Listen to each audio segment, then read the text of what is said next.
Hey guys, we are back. We're back. The Brew Review crew, back at it again. Back in action. And what we're going to do today is we're going to talk about the hottest topic in craft beer today. Not only are we back, but we're taking craft back as well. We're taking craft back, baby. Glub, glub, glub, glub, glub, glub, glub, glub, glub, glub, glub. Okay, guys, so if you've watched our videos lately, we've talked about the craft beer seal, Yes. the independent craft Yes. beer seal, letting consumers know that the beer you are enjoying, in fact, is still independently owned craft beer goodness. Yeah, because why would we want to drink some Lagunitas or some Ballast Point? Why would I even want that? I don't even know. Oh, I am macro horse piss. So what they've done, and those might actually be two bad examples because I don't think AB InBev has bought those, but they are now not independently owned. That's true. Yeah. What the Brewers Association is doing is they're launching a campaign, tongue-in-cheek, but a campaign nonetheless, to take craft back. What they're going to try and do, AB InBev is buying all these breweries. What can you do?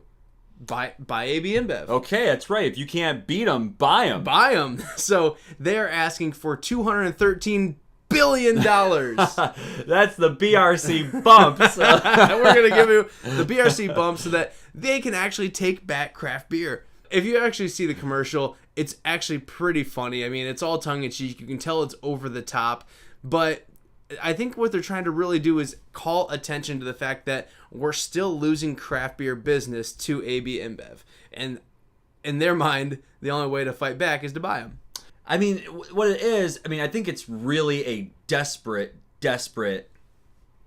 cry for it. I felt the same way about the whole craft beer independent seal thing. Yeah.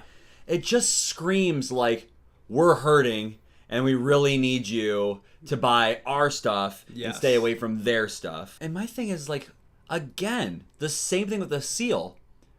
Who is watching this that doesn't already know? Yeah, that's exactly right. Who's paying attention? I mean, are people really gonna be like, I had no idea. Yeah. I had no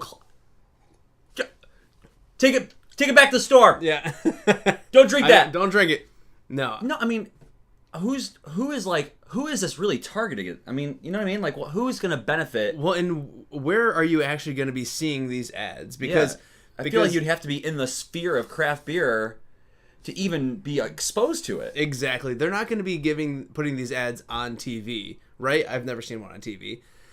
So they're all towards social media. How does social media work? It's an algorithm based on the things you like and the things you don't like. So I see beer stuff all the time on Facebook. It's all the algorithm. So again, you're preaching to the choir. With this. Yeah, exactly. People already get it, and the people who give a rat's you don't need to put out a commercial. I mean, I guess there is some humor involved in it, and maybe you just are looking for some levity. Which in that case, I think it's fine. But I don't know. We off camera. We were kind of looking at some other people's reactions on social media, and Corey and I don't really talk about our feelings on a topic before a video because we want to keep it kind of organic. Yeah. But sort of stealing the words right out of my mouth. Like one guy said, "This is the dumbest thing I've ever seen. It's embarrassing." I don't know if I'd go so far as say it's embarrassing, but it definitely is a bad look. You know what this craft is? Beer. I like to always try and put this into sports terms, especially with my Cleveland Browns.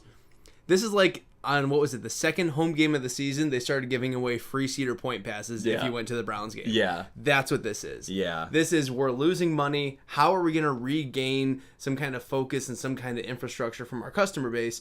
And they think this is the way to do it. Well, and really, you just got to make better beer. If there's a demand for better beer out there, then people are going to show up and they're going to buy it. Just like I bought this Rodenbach 2012. Did you like that? That was pretty good. I did like that. So while we're thinking about it and while we have this 2012 edition of this Rodenbach oak-aged ale in the glasses. Yeah, wait. Mini review! Where's the mini review?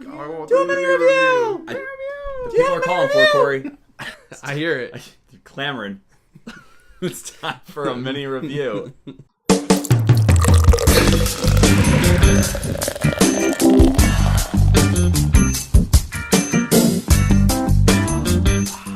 And And here we are, 2012 vintage oak aged sour ale. Yeah, I mean 6 years later or whatever. I mean, it's this one's been sitting a while. Yes, it has. And with that, this beer is still alive. This beer still has all those bacteria and some of the yeast, and it's just eating and chewing away at those sugars and creating different flavors. And if you were to have this beer in 2012 versus 2014 versus 2017, all going to taste different.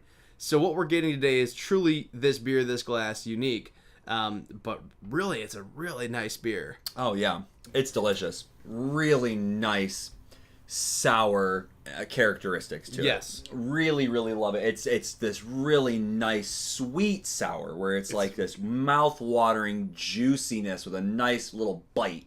Yeah. Really, really like that. I mean, this is really, as far as sours go, I love that profile. Yeah. You know, there's a wide range. I really love this one. Yes. So as far as the souring goes, delicious. Cherries, berries, fairies. I'm married.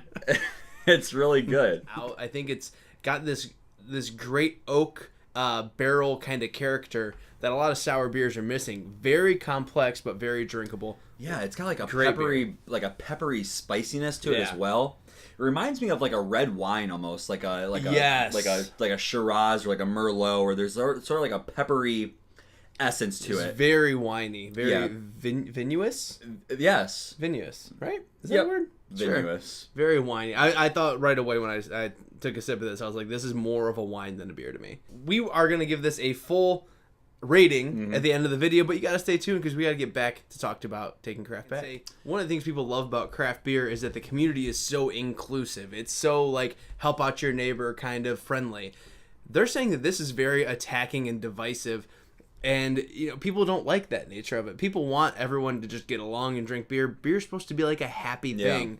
And like the more escape. an escape. And the more you sit there and nitpick and you try and divide people, it just leaves a bad taste in your mouth. It's like dirty politics. And like how awkward would it be to be a brewery who chose to merge? Right. In the overall context.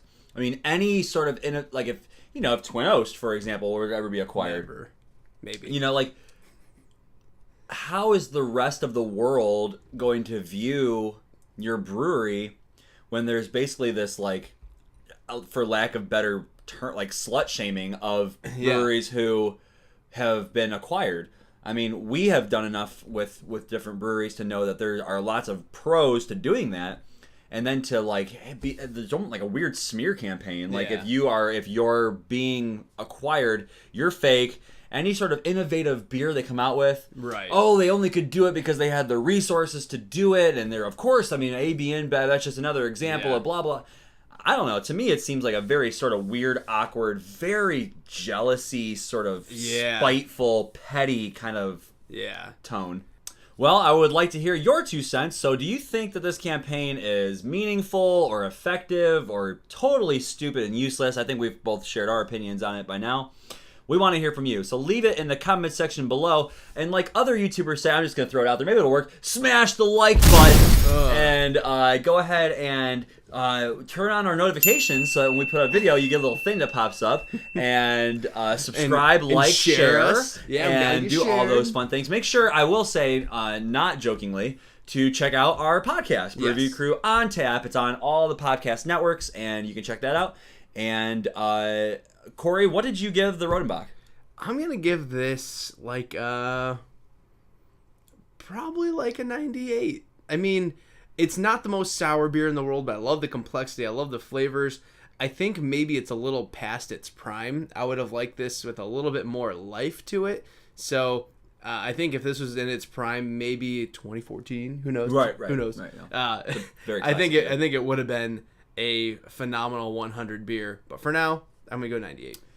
Yeah, I mean, I really can't argue much with that. I would go right 98, 99. I mean, it's delicious. It's really, really phenomenal. I would easily enjoy this entire bottle. I mean, this is a wonderful beer. A+. I really have no complaints. So yeah, it's one of those beers. It's like a celebration type beer. It's like a wine or like something you win the World Series, you pop open a Rodenbach. So that's kind of how it feels to me. And we just did it for fun. Because it's fun. For fun. Because it's fun. Why not? Well, tell us what you think. If you've ever had any of the Rodenbach vintages of their oak-aged sour ale, put those also in the comment section below. And until next time, always remember, we are the Brew Crew. We'll review. I'll brew for you. Cheers. Cheers. Ooh. Fun.